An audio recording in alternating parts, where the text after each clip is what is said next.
Hello guys, welcome to scholar elite. Scholar elite channel में आप सबका स्वागत है। मैं हूं Anurag Pandey. UP police constable exam के मैथ्स सेक्शन के लिए हमारा ये तीसरा वीडियो है। इसके पहले हमने 2 वीडियोस अपलोड किए हुए हैं जिसमें हमने मैथ्स के बहुत सारे प्रॉब्लम्स को डिस्कस किया है। अगर आपने वो वीडियोज़ नहीं देखे हैं तो आप प्लेलिस्ट पर जाकर वो वीडियोज़ देख सकते हैं। आज के भी हम इस वीडियो में मैथ्स के कुछ और प्रॉब्लम्स को डिस्कस करेंगे। तो आइए स्टार्ट करते हैं हमारा ये वीडियो। पहला क्वेश्चन है हमारा, 3 भाइयों ने आपस में 1620 रुपए की राशि ऐसी बांटी कि दूसरे भाई को अन्य 2 भाइयों के संयुक्त हिस्से का 5/13 हिस्सा मिला। तो दूसरे भाई को कितना हिस्सा मिला वो आपको निकालना है। मतलब कि 3 भाई हैं जिसमें से एक भाई को जो हिस्सा मिला है वो अन्य 2 भाइयों के हिस्से का 5/13 है। तो उस भाई को कितना हिस्सा मिला है वो आपको निकालना है। तो हम क्या करते हैं, मान लेते हैं कि उस भाई को x हिस्सा मिला, यानी कि माना उसका हिस्सा x है। माना उसका हिस्सा हमने x है, तो अन्य 2 भाइयों को कितना मिलेगा, 1620 माइनस x मिलेगा। तो अन्य को मिलेगा, अन्य दो को जो मिलेगा वो मिलेगा 1620 माइनस एक्स, यानी कि जब आप इन सब को जोड़ोगे तो फिर से आपको 1620 मिल जाएगा। अब क्वेश्चन में क्या बोला है कि उस भाई को जितना मिला है वो अन्य 2 भाइयों के हिस्से का 5/13 है।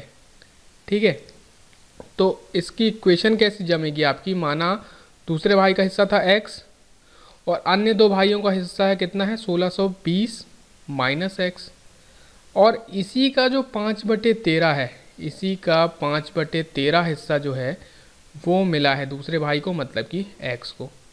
तो ये बनेगी आपकी इक्वेशन। अब हम क्या करते हैं, क्रॉस मल्टीप्लाई कर देते हैं। तो ये हो जाएगा 13x इक्वल टू 5 इंटू 1620, यानी कि 1620 माइनस 5x। 5 का हमने अंदर गुणा कर दिया। अब यहाँ -5x है और यहाँ +13x है, तो -5x को हम यहाँ लेकर आएंगे तो ये हो जाएगा 18x इक्वल टू 5 गुणित 1620, ये आपका होगा। अब हम इसको काट देंगे। तो देखिए काटते किससे हैं, सबसे पहले हम 2 से काटते हैं। तो ये हो जाएगा यहाँ 2 × 18, और यहाँ इसको 2 से काटेंगे तो ये हो जाएगा 2 × 8 = 16, 2 × 2 और ये 0। तो यहाँ पर आप देख सकते हैं 9 और 81 है, तो 9 × 9 और फिर ये जो है 9 नाम आपका 81 हो जाएगा। तो यहाँ बचा आपका 90। अब आपके पास बच क्या गया है, यहाँ पर 90 बचा है और यहाँ बचा है 5। तो x की जो वैल्यू है वो आपकी हो जाएगी 90 × 5, यानी कि x की जो वैल्यू है वो हो जाएगी आपकी 450, यानी कि जो दूसरे भाई को मिला है वो मिला है आपको 450। ठीक है, तो ये इस क्वेश्चन का आंसर है। अगर आप चाहें तो इस क्वेश्चन को क्रॉस वेरीफाई कर सकते हैं। मतलब कि अगर एक भाई को 450 मिल गया है तो अन्य 2 भाइयों को टोटल कितना मिलेगा, वो मिलेगा 1620 माइनस 450। तो यहाँ पर बचेगा आपका 0, 12 में से 5 गया तो वो बचा आपका 7, फिर 5 में से 4 गया तो बचा 1, और यहाँ पर एक और बचा आपका 1। तो क्या ये 1170 का 5/13 भाग 450 के बराबर है, ये आप खुद चेक कर सकते हैं। ये आप लोगों के लिए होमवर्क है। अब हम बढ़ते हैं हमारे नेक्स्ट क्वेश्चन की तरफ। नेक्स्ट क्वेश्चन है हमारा, कोई व्यापारी अपनी वस्तुओं के मूल्य उनके क्रय मूल्य से 20% अधिक पर अंकित करता है। ठीक है, फिर वह अंकित मूल्य पर एक ऐसी छूट देता है कि उसे 8% का लाभ होता है। तो आपको दी जाने वाली छूट की दर ज्ञात करनी है। देखिए, इसके पहले जब मैंने सेकंड वीडियो में छूट के बारे में या डिस्काउंट के बारे में आपको पढ़ाया था तो एक बहुत इंपॉर्टेंट चीज़ मैंने बोली थी कि छूट या डिस्काउंट हमेशा दी जाती है आपकी मार्क्ड प्राइस पर। ठीक है, तो अब हम एक एक लाइन के पढ़ के क्वेश्चन को सॉल्व करते हैं। तो हमारी पहली लाइन है, कोई व्यापारी अपनी वस्तुओं के मूल्य उनके क्रय मूल्य से 20% अधिक पर अंकित करता है। यानी कि हम मान लेते हैं कॉस्ट प्राइस जो है वो है आपकी 100, ठीक है।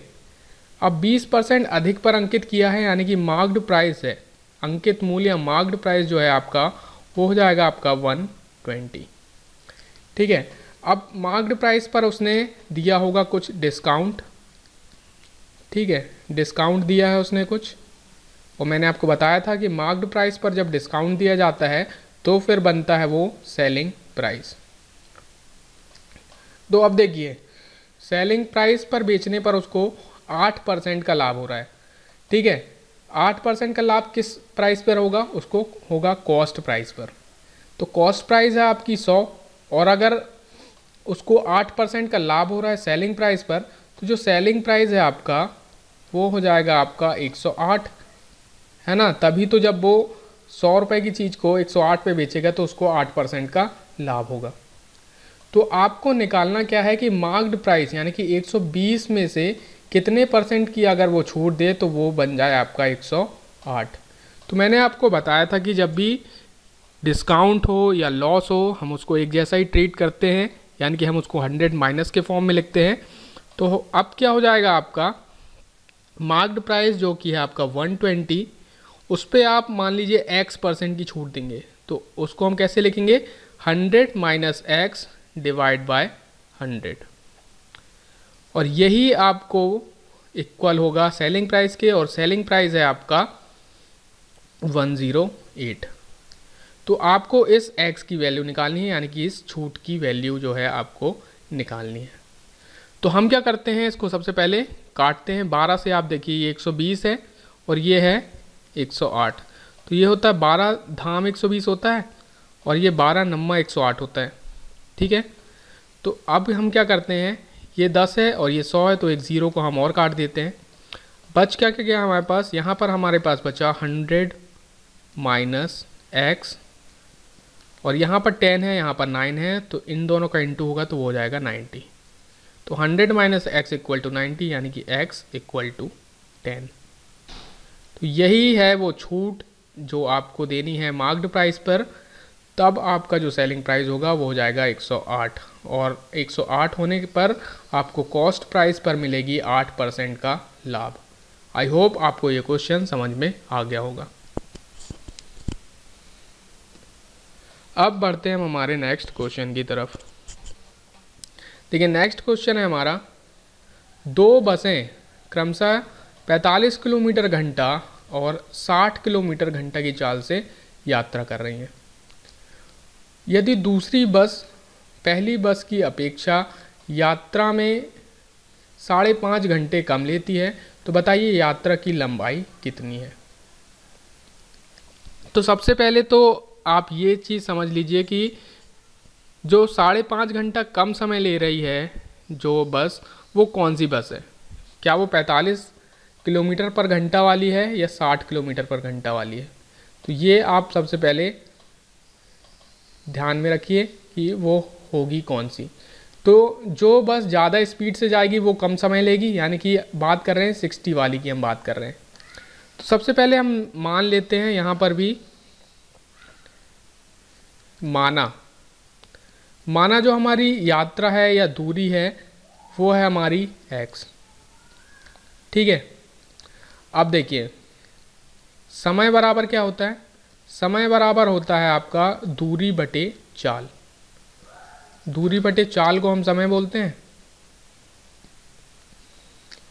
तो देखिए समय आपको लगा है 5.5 घंटे कम, तो पहले अगर बस की बात करें जो कि 45 किलोमीटर घंटे की रफ्तार से चल रही है, उसके लिए अगर हम समय की बात करें तो वो आएगा आपका, उसके लिए जो टाइम आएगा वो आएगा, दूरी हमने x मानी हुई है और उसकी चाल है 45, ठीक है। ये फर्स्ट वाली के लिए है। और दूसरी बस की अगर हम बात करें तो दूसरी बस के लिए भी यात्रा या दूरी तो वो सेम है, और जो उसकी चाल है वो है 60, ठीक है। तो ये जो है वो फर्स्ट बस के लिए है, और ये जो है वो है आपकी सेकंड बस के लिए, ठीक है। ये सेकंड बस का समय है और ये है फर्स्ट बस का समय। तो दिया क्या है, जो बस है, दूसरी बस जो है वो पहली बस की अपेक्षा, यानी कि दूसरी बस जो है पहली बस की अपेक्षा जो है 5.5 घंटे का समय कम ले रही है। तो हम यहाँ पर इक्वेशन कैसे जमाएंगे, x/45 minus x/60 equal to 5 सही 1/2। अब इसको हम सॉल्व करते हैं। x को हम सबसे पहले बाहर ले लेते हैं, तो यहाँ पर जो एलसीएम आएगा 45 और 60 का, हमें एलसीएम निकालने की बिल्कुल ज़रूरत नहीं है, हम सीधा इसको मल्टीप्लिकेशन के फॉर्म में ही रख देंगे। यहाँ पर जो है 60 माइनस 45 जो है वो ऊपर आपका बचेगा। ठीक है, ऐसे केसेस में एलसीएम निकालने में टाइम वेस्ट मत कीजिए, सीधे वैल्यू को रख दीजिए, क्योंकि डिफरेंस के बाद जो वैल्यू बचेगी वो आपस में कट जाएगी।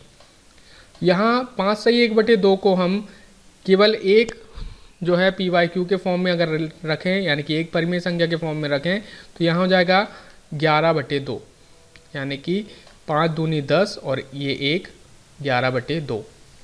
अब आपके पास बच क्या क्या गया, 60 माइनस 45 बचा आपका 15, यानी कि ऊपर आपका बचा 15x/60 इंटू 45 इक्वल टू 11/2।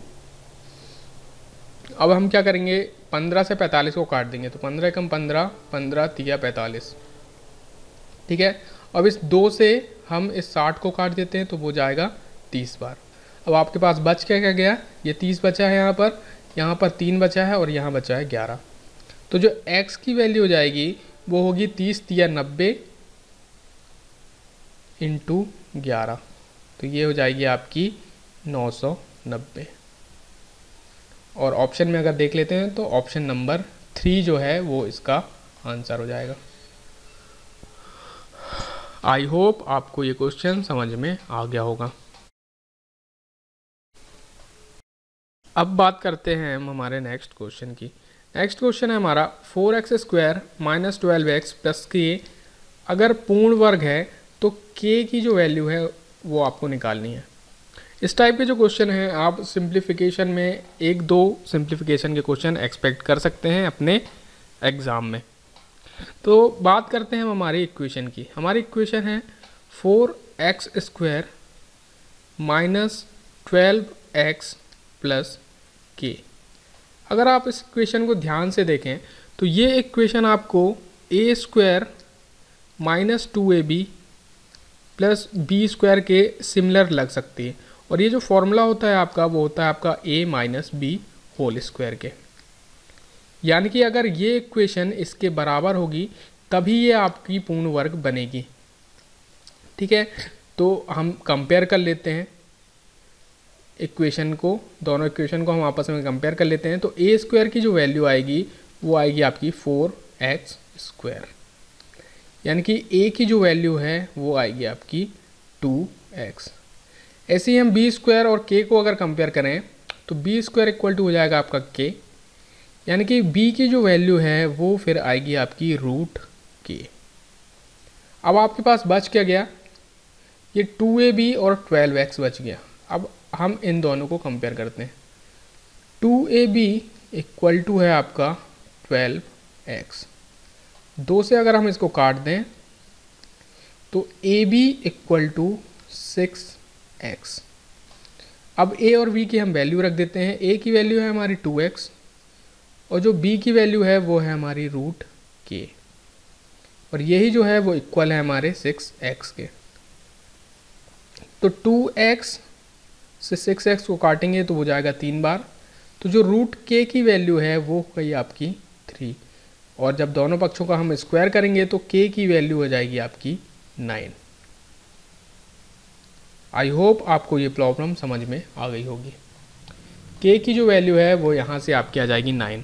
देखिए हमने इस इक्वेशन से कंपेयर इसलिए किया है क्योंकि यहाँ पर था आपका माइनस, इस माइनस की वजह से हमने इस इक्वेशन से कंपेयर किया है। अगर यहाँ पर प्लस होता तो फिर हम इसको a² plus 2ab plus b² से कंपेयर करते, जो कि होता है a प्लस b का होल स्क्वायर।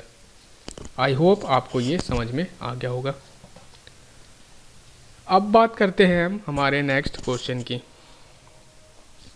नेक्स्ट क्वेश्चन है हमारा, किसी क्रिकेट खिलाड़ी द्वारा खेली गई 99 पारियों में उसके द्वारा बनाए गए रनों का औसत 99 है।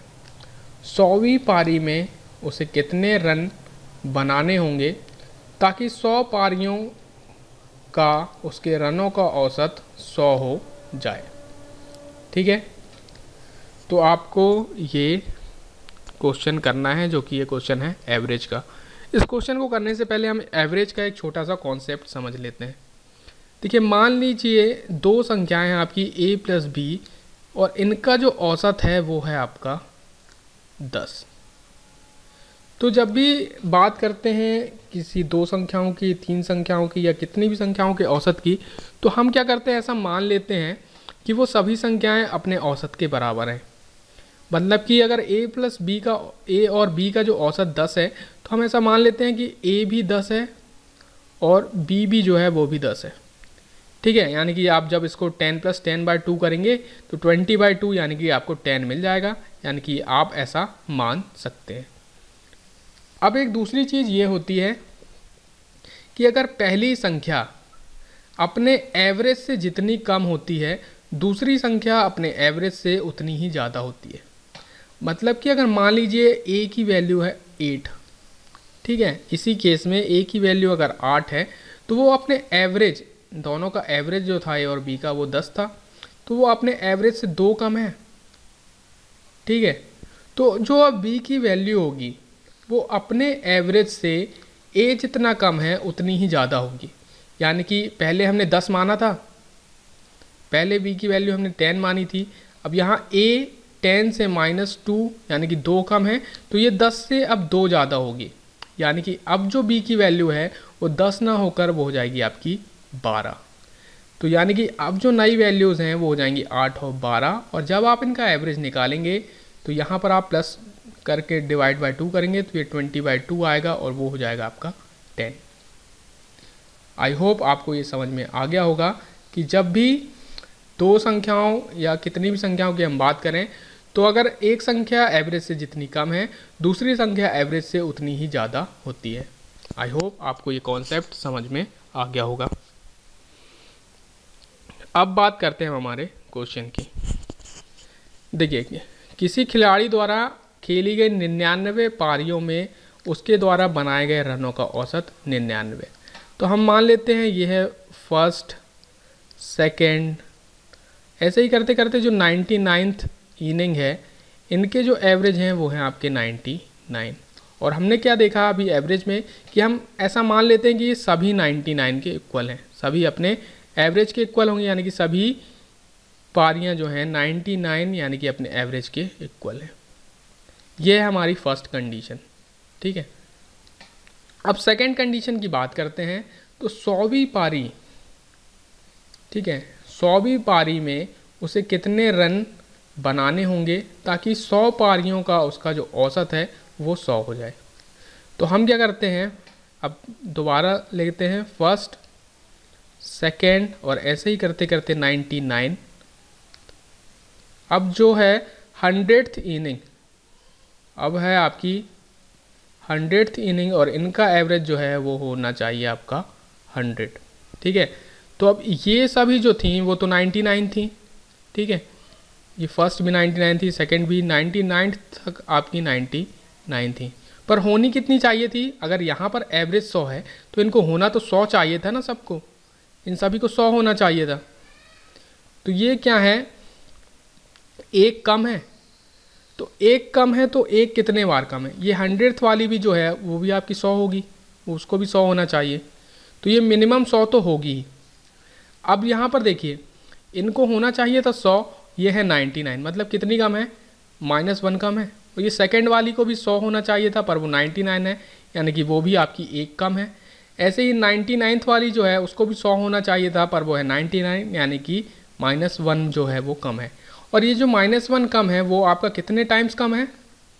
99 बार, यानी कि 99 बार आपका है -1, यानी कि जो 99th इनिंग जो खेली गई हैं उसमें 99 रन आपके कम हैं। यानी कि जो पहली वैल्यू, अगर आपको इन दो वैल्यू में कंपेयर कर लें तो जो पहली वैल्यू है ए और बी, इनका जो एवरेज होना चाहिए था वो होना चाहिए था 100। ये जो है ए वैल्यू वो 99 कम है, ठीक है, तो ये बी को होना चाहिए था 100, तो अब वो 99 ज़्यादा होगी, यानी कि वो अब होगी 199। आई होप आपको ये समझ में आ गया होगा। यानी कि अब जो उसको बनाने होंगे वो 199 रन बनाने होंगे अगर वो एवरेज को 100 करना चाहता है।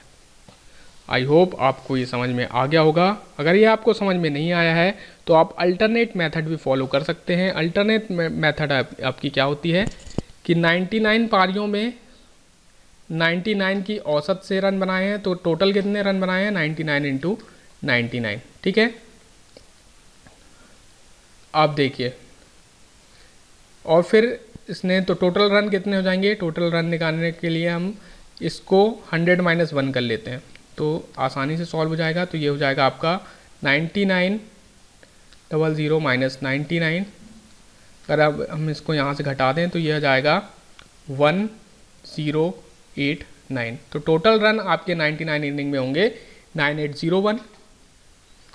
अब 100वीं इनिंग में कितने रन बनाए, तो मान लेते हैं हम x रन बनाए, तो 9801 प्लस x डिवाइड बाय जो 100 होगा वो आपके इक्वल टू होगा 100 के। यानी कि ये 99 पारियों का टोटल रन है और ये 100th पारी का रन है। इनका जो एवरेज होगा आप उसको 100 से डिवाइड करेंगे और ये होना चाहिए आपके 100 के इक्वल। यानी कि 9801 प्लस x इक्वल टू आपका होना चाहिए 100 और 00, यानी कि इसके बराबर होना चाहिए। अब आप इसको घटा सकते हैं तो x बराबर होगा -9801। अगर आप इसको घटाएं तो आपको मिलता है 9। यहाँ पर भी आप, यहाँ पर 9 बचेगा तो यहाँ पर भी आएगा आपका 9, यहाँ पर 9 हो जाएगा तो यहाँ पर आएगा 1, और यहाँ पर ये पूरा कट जाएगा। तो यहाँ पर भी आप इसको अल्टरनेट मेथड से या ट्रेडिशनल मेथड से सॉल्व करेंगे तो भी जो वैल्यू आपकी आएगी वो आएगी 199। तो आप दोनों में से जो मेथड आपको ज़्यादा अच्छी लगती है आप उस मेथड से इस क्वेश्चन को कर सकते हैं। स्कॉलर एलाइट के आज की इस वीडियो में इतना ही। अगर आपको ये वीडियो पसंद आया तो वीडियो को लाइक ज़रूर कीजिए, शेयर कीजिए अपने दोस्तों के साथ और जुड़े रहिए स्कॉलर एलाइट से। Thank you.